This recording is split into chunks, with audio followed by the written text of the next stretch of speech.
Moikka! Me ollaan nyt täällä Motonet Vantaan tavaratalossa.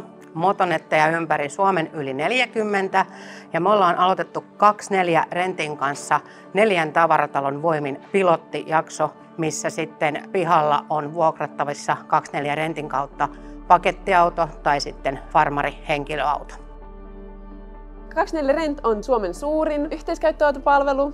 Meillä on lähes 1000 autoa ja toimitaan yli 30 paikkakunnalla ympäri Suomen.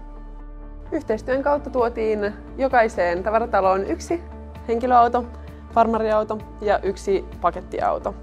Ja näitä sitten asiakkaat pystyy omatoimisesti vuokraamaan. Ja myös sitten tuolla korjaamopuolella on mahdollista käyttää sijaisautona meidän paketti- ja henkilöautoja.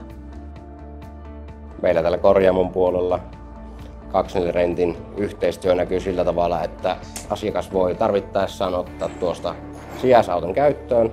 Vaihtoehtona löytyy normihenkilöauto ja pakettiauto. Tosi hieno homma, että pystymme tarjoamaan asiakkaalle tämmöistä palvelua. Se auttaa meitä, se auttaa asiakkaita tämä yhteistyö. Me halutaan Motonetissa tarjota asiakkaille kokonaisvaltainen palvelukokemus. Paljon asiakkaat kyselee sen perään, että mitä kuljetusmahdollisuuksia on, koska on grillitavaraa, puutarhatavaraa, ruohonleikkuria ja muuta, mihin sitten tarvitaan vähän isompaa kuljetuskalustoa. Palvelu on asiakkaalle kätevä, nopea ja edullinen.